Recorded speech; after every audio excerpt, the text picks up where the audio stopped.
What up, YouTube? Two Moves here. With Freeform's new limited series, Love and Time of Corona, out now, I decided to do my 10 favorite Freeform / ABC Family shows. Because before Freeform was Freeform, the title was, they once called themselves ABC Family at one point. And they've had some pretty solid shows. Not everything they had was, hits in my opinion, but there's some pretty solid shows from that they had that I really quite enjoyed. So with that being said, here's my 10 favorite Freeform / ABC Family shows. Number 10, I'm going to go with the sitcom Baby Daddy, which ran from 2012 to 2017. And it's where this bartender named Ben comes home one day and finds that that ex-girlfriend has left a baby girl on his doorstep. So his friends and him had to, his friends ended up helping him to raise it and all that. And John Locke Belladu plays the lead role of Ben. You also had Chelsea Kane, who I thought was pretty good. Danella Monet from Victoria's fame was in this. You had Fuller actor, Full House actor, I might say. Taja Mowry was also pretty good in this. I thought the show was pretty solid. It was pretty funny. All the cast had some pretty solid chemistry for one another. It's a shame that it didn't last so long, but it lasts okay. I mean, 2012 to 2017, not bad. Right in here, Tyler. Hey, That's my baby right there. Number 9, I'm gonna go with the series Chasing Life. Now this is about this aspiring journalist named April, who sadly the character of April is diagnosed with cancer, and it stars Attila Ritchie, who is actually the wife of the Flash actor Robbie Amell. So there's that. You have a few other good cast members, like you had Aisha D, who of course is best known for the bow tie. She plays her. She actually plays April's best friend. This of course deals with her with April, dealing with trying to deal with trying to get rid of her cancer and all, and there's family issues that happen once in a while. And I really thought Attila Ritchie was pretty decent in this. I mean, the show really, it didn't last too long. Sadly, it only lasted about 2 seasons, from 2014 to 2015. But, a show about cancer is a bit sad to watch at times. But I don't, what they were able to do with Chasing Life was pretty solid. Steven Weber was also great. You also had Scott Michael Foster. Haley Ram, who plays April's sister. I thought she was pretty good. It had a pretty cool opening. I thought this was a pretty solid show. It's a shame that that they ended up canceling it so quick, but it is what it is. It's the first one. Alright, number 8, I'm gonna go with Recovering Road. Now, this is a show that stars Jessica Sulo, who portrays this role of May, who's this teenager who has a reputation of a party girl, and she also is very addicted to drugs and all, and so she ends up being entering rehab and meeting interesting characters. You got Sharon Lill, who actually portrays her mother in this. She was pretty good. You also had Kyla Pratt, had some pretty good roles and a pretty good performance. Paul Jack Parker was pretty decent. You also had Daniel Franzi, who of course is best known for playing Damien on Mean Girls. He had a pretty good role in this. Whoever knew that a show about addiction, for a ABC Family show could work out well. It worked out pretty well with us. Sadly, it only lasted for 1 season, but I thought. But this show, I really thought it ended way too soon. I mean, if you guys have not seen Chasing Life, like I said, it only lasted once. Not Chasing Life. If you guys haven't seen Recovering Raw, I might say, it only lasted 1 season, but it's pretty solid. Alright, number 7, I'm gonna go with Young and Hungry. Now, this is a sitcom that stars Hannah Montana actress Emily Osment, who portrays this young food blogger named Gabby, who ends up getting a job as a cook for this tech entrepreneur named Josh, played by Jonathan Sutter Whiskey. She also she ends up sleeping with him at times as well, and yeah, she's a bit of a your typical dumb blonde, really. But I really quite liked Emily Osment on this. You also had Kim Whitley, who's pretty good as the role of Alana. Rex Lee from Entourage fame is pretty good in this. Amy Carrera, who portrays the role of Gabby's best friend. I thought Carrera was pretty good. Ashley Tisdale was actually an executive producer on the show. It lasted pretty good. I mean, it lasted from 2004 to 2018. It's a pretty decent, funny show. If you guys have not seen Young and Hungry, all episodes is actually on Netflix, so definitely give that one a watch. Number 6 is a recent show. It sadly only lasted just one season. Not that I know of. But number 6, I'm gonna go with Party of Fire. Now this is a reboot of the classic 1990s series that featured the likes of Nate Campbell, Jeff Love Hewitt. But anyway, the remake of Party of Five I thought was pretty decent. This was a bit like a Cuban remake of Party of Five, and it's about these 5 children who suddenly find themselves without their parents because their parents end up getting deported. And so they gotta find a way to. So they end up living with their oldest brother. So they gotta try finding a way to make ends meet. And I thought the siblings all really had great chemistry with one another. You know, granted, this is not as good as the original Party of Five, but I still thought it was pretty decent. It was pretty heartfelt. I thought the one who plays the lead girl, Emily Tassa, she was pretty good. The one who plays the older brother, Brandon Lero Kunta, I think that's how you pronounce his name. He was good. You had some of the other 2 siblings were good. I thought this had some really good potentials. It's a shame that Freeform got rid of after 1 season because it was pretty solid. Alright, number 5, I'm going to go with the series Grownish. Now, this is a spin-off of Blackish, which, of course, this, stars the oldest, this stars Yahashi, who returns as the oldest, Dora Zoe, who this time is in, college now. And I really quite like the Zoe character. I thought, Yahashi is pretty good as a role.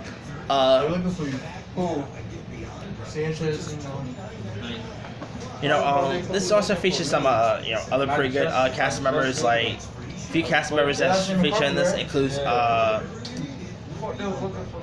you got Trevor Jackson, who portrays the role of Aaron. He's pretty good.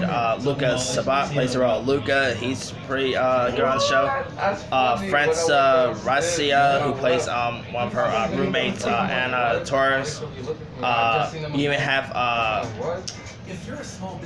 twin singers, Hallie and Chloe and Halle Bailey, who plays the twins in this. They're pretty. They're actually my favorite parts on the show.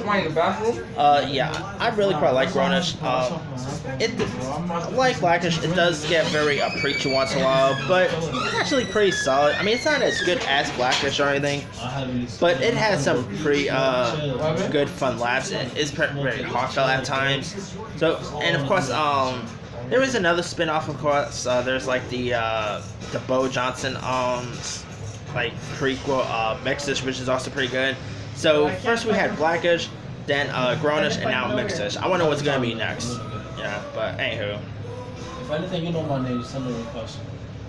Put your whole email. That's why. You supposed to put your name. Number 4, I'm gonna go with The Secret Life of American Teenager. Now this is probably the earliest series. I mean, this is actually premiered when Freeform was once ABC Family, and this is actually a show that is from the career of Seventh Heaven. I really quite like Secret Life of American Teenager. No, it starred Shailene Woodley before she ended up, doing stuff like The Descendants. She was in Divergent, Fault in Our Stars. Before she became a little bigger than she was now, she appeared on a ABC Family show, which was The Secret Life of American Teenager. And in this show, Shailene Woodley portrays this teenager named Amy, who ends up finding out that she's pregnant after having a fling at this band camp. So she, of course, faces a number of big challenges, and she also deals with a couple of love lives in this. Her mother is portrayed by Molly Ringwald, so there's that. Frances Raza, who's of course best known for Grownish, she actually appeared on the show. Sierra Ramirez from the Foster's fame also appeared on this. So this had a couple of ABC Family actors here. This was a very odd show for a ABC Family show. Shows like this is why ABC Family decided to call themselves Freeform, because they could be a little risky once in a while. So yeah, I mean, a show about a teenage pregnancy, that's probably wouldn't fight that. That is a bit of a surprise that even aired on a ABC Family network. I mean, yeah, but still, it was pretty solid. I thought Shailene Woodley was this was actually the one that really put Shailene Woodley on the map for most people, and I thought she was terrific. So if you guys haven't really seen Secret Life of American Teenage, I'll say give it a shot. It's pretty decent. All right, number 3 is another show that only lasted one season, and that is a show called The Nine Lives of Chloe King. Now, this was a superhero show about this teenager who played by Scarlett Samuel, who lives a normal life, and she until her 16th birthday, when she ends up developing heightened abilities. She I guess you could say she becomes a bit of a superhero type character, and she ends up having to fight crime and all that. Of course, Freeform just had a Cloak and Dagger, which of course ended pretty quickly. But before that, it's a shame that they're not doing well with their superhero genre. I mean, superheroes are pretty the comic book genre is pretty popular. You would expect they want to capitalize on the CW success and have their own comic book series. Sadly, no. Granted, this is not based on a comic book or anything. It's a superhero. It's just a original superhero series, but still, I mean, it's a shame that they didn't really have their that much of a superhero hit on their show as what the CW has. But still, I think this show was pretty solid. Scarlett Samuel, who of course went on to appear on that X-Men series, The Gifted. She appeared in a few other stuff like The Duff. Scream Queens. She's a pretty good actress. I thought she was pretty decent here. Some of the other cast members was good. You had the girl from The Rookie was in this. She was pretty solid. It has a pretty fun, cool action. I mean, if you guys have not seen Chloe King, sadly it only lasted one season, but it was pretty solid. I mean, sadly it did not get the love it did got some, there were some people who did like it, but yeah, it is what it is, I guess. Number 2, I'm gonna go with The Fosters. Now, this is a show that was now The Fosters was actually executive produced by Jennifer Lopez. You had some few other good cast members you had Maya Mitchell, the aforementioned Sierra Ramirez. You even had Jake T. Austin, who ended up being replaced by Noah Centineo. I mean, this is of course a show about about this family who ends up raising these foster siblings, and you have these twins played by Ramirez, as well as of course Austin, and played the role of Jesus, who likes to end up being replaced by Noah Centineo. Then you also got this trouble girl named Callie, who they end up taking care of. But she ends up being trouble once in a while. She got grown up a little bit since the show ended. Now she's on, of course, there's the spin-off Good Trouble, which is pretty solid too. Of course, they also had another sibling they ended up having, is this oldest guy named Brandon, played by David Lambert, who I thought there was also a weird scene with Callie, who ends up having a bit of an affair with pretty much her foster brother, which is a bit awkward right there. Granted, they're not really actually related, but still a bit creepy, right? But anyway, of course, you also had Rosie O'Donnell even had a guest appearance on this. Rosie was actually not what I had about on the series. Anyway, I really quite liked The Fosters. I thought it had some interesting, it did have some lots of preachy episodes, but I still thought some of the cast members was pretty decent. Terry Polo and Sherry Shame, who of course portrays the foster mothers, they were pretty decent. This, dealt with a lot of stuff from LGBTQ to, racism and all that. Yeah, it's a pretty decent show. So if you guys have not really seen The Fosters, it only lasted from 2013 to 2018. And ended up having a spin-off, which is Good Trouble, which is still out now, which is in its third season or second, I think. But Anyway, go check out The Foster if you guys have not seen it. I believe all episodes are on. Netflix. If I'm not mistaken. I could be wrong there, but. All right, number one, I'm gonna go with Switch at Birth. Now this is this is actually a pretty solid show.